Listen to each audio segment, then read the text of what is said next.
Mon Seigneur et mon Dieu, je crois fermement que tu es ici, que tu me vois, que tu m'entends. Je t'adore avec profonde révérence. Je te demande le pardon de mes péchés et la grâce de faire avec profit ce moment de prière. Ma Mère Immaculée, Saint Joseph, mon Père et Seigneur, mon ange gardien, intercédez pour moi. Jésus, agrandis mon cœur.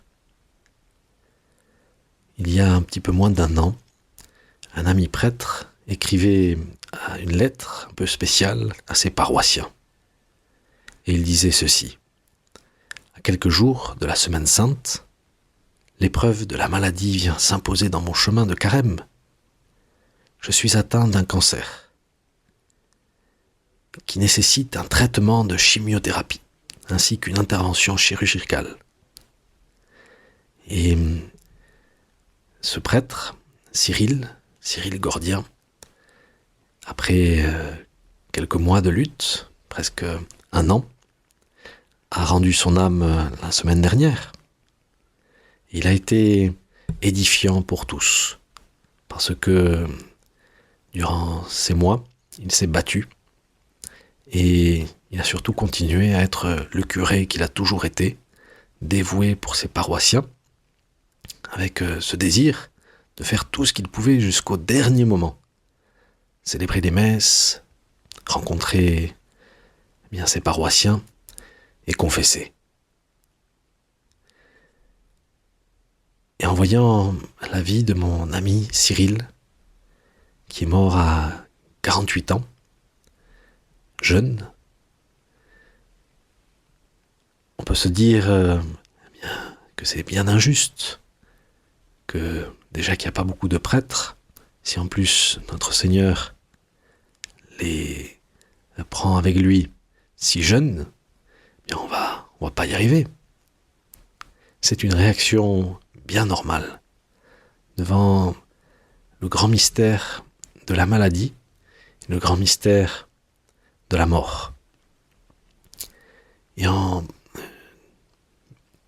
contemplant la vie de cet ami, de ce confrère Cyril, me revient à l'esprit cet épisode de l'Évangile que nous avons lu dimanche dernier, mais que nous pouvons aussi relire aujourd'hui. Et c'est un des textes proposés pour l'Évangile de ce jour. Et c'est quand Jésus passe et voit un homme aveugle de naissance. Et ses disciples sont un petit peu interrogés par ce mystère de la cécité de cet homme. Ils demandent à Jésus ceci: Rabbi, qui a péché, lui ou ses parents, pour qu'il soit né aveugle? Et Jésus leur montre que leur question est biaisée, que le péché n'a pas grand-chose à voir avec le malheur de ce pauvre homme. Ni lui ni ses parents n'ont péché, dit Jésus. Mais c'était pour que les œuvres de Dieu se manifestent en lui. C'était pour que les œuvres de Dieu se manifestent en lui. Effectivement, l'œuvre de Dieu va se manifester dans la vie de cet aveugle. Jésus va cracher sur le sol, faire un petit peu de boue, lui mettre cette boue sur les yeux et lui ordonner d'aller se baigner dans la piscine pour se laver. Et l'aveugle, qui était aveugle de naissance, voit. Un miracle extraordinaire qui révèle la puissance de Dieu, les œuvres de Dieu qui se manifestent en lui.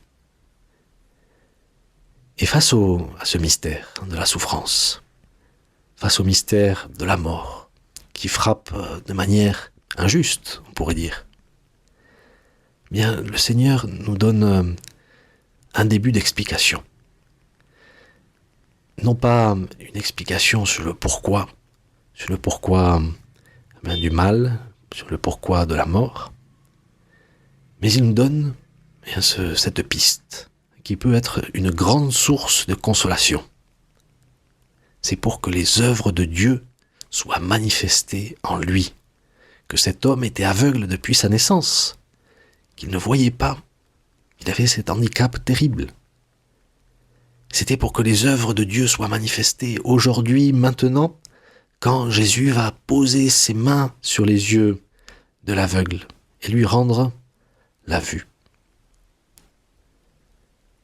Alors, Seigneur, en voyant les petites difficultés que j'ai dans ma vie, les souffrances, et voilà le mystère de la mort qui frappe à notre porte, bien, cet épisode de l'Évangile est bien consolant. À travers la mort, à travers la souffrance, à travers la maladie, d'une manière inexplicable, les œuvres de Dieu se manifestent. La puissance du Très-Haut se déploie. Et la vie triomphe toujours. Alors ces œuvres de Dieu, ces œuvres extraordinaires qui manifestent la puissance de notre Seigneur, elles se manifestent soit ici-bas, soit dans l'au-delà. Et quand nous sommes frappés par ce fléau de la maladie, de la souffrance ou de la mort, pensons à cela, que d'une manière inexplicable et mystérieuse, le Seigneur va profiter de tout cela pour manifester sa puissance. Et mieux que cela, le Seigneur nous choisit pour avec lui manifester la puissance des œuvres de Dieu. Et c'est exactement ce qui s'est passé avec ce bon prêtre. Sa souffrance et sa mort ont été l'occasion pour lui de collaborer à la manifestation de la puissance divine et de la miséricorde de Dieu. Comme cet aveugle a été choisi par Dieu pour manifester la divinité de son Fils Jésus-Christ, capable de rendre la vue à un aveugle de naissance. Dans cette lettre, il y a 1 an, Cyril disait cela. La souffrance ne s'annonce pas. Elle frappe au moment où on ne l'attend pas pour s'immiscer dans la vie quotidienne.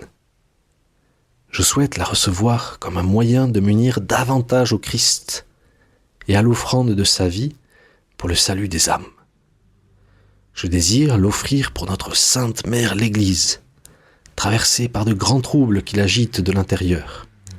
C'est sûrement pour moi le moyen de vivre de manière plus intense l'appel de l'évêque reçu le jour de mon ordination sacerdotale. Conformez-vous au mystère de la croix du Seigneur. Alors, je reviens à l'instant des obsèques de mon ami Cyril Gordien. Il y avait une foule extraordinaire, 2000 personnes dans une petite église de Paris. Plusieurs évêques, des centaines de prêtres. Et en voyant tout cela, et en voyant tout ce qui s'est passé durant cette semaine, des centaines et des centaines de personnes qui sont venues prier devant le cercueil de Cyril, et des centaines de personnes qui se sont confessées. Vendredi dernier, lors d'une soirée de veillée de prière pour le repos de son âme, et aujourd'hui même, après la Sainte Messe, les paroissiens et les amis de Cyril ont pris d'assaut les prêtres qui étaient là pour se confesser. Eh bien, en voyant tout cela, j'ai vu l'œuvre de Dieu qui s'est manifestée dans la vie de Cyril. Un prêtre tout donné à son ministère, qui a porté du fruit. Des centaines de jeunes, des familles de toutes sortes se trouvaient dans l'église d'aujourd'hui. Beaucoup de scouts et d'anciens scouts, parce qu'il avait été aumônier national, conseiller religieux national des scouts d'Europe. Les œuvres de Dieu se sont manifestées dans la vie de Cyril. Et le mystère de la mort, qui a frappé la vie de ce bon prêtre, a manifesté les œuvres de Dieu dans les âmes de tous les paroissiens, tous les fidèles qui ont approché ce bon prêtre. Et je peux témoigner aussi que beaucoup d'amis prêtres ont été chamboulés par l'exemple de Cyril. Et qu'ils sont tous sortis, et moi le premier, avec le désir d'être plus fidèle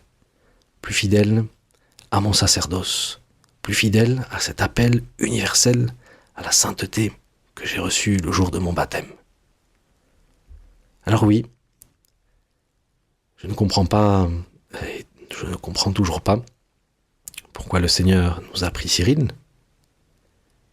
mais comme les apôtres qui ont vu cet aveugle voir, cet aveugle de naissance récupérer la vue, la trouver même, eh bien j'ai vu les œuvres de Dieu se manifester dans la vie de ce bon prêtre et dans la vie de tous ceux qui l'ont côtoyé. Alors Seigneur, parfois il s'agit de pas tant de comprendre, de trouver des explications, mais simplement de nous laisser chambouler, de nous laisser impressionner par les œuvres de Dieu qui agissent même à travers le mystère du mal, même à travers le mystère du péché, même à travers le mystère de la mort. Je te remercie, mon Dieu, des bonnes résolutions, des actes d'amour et des inspirations que tu m'as communiquées dans cette méditation.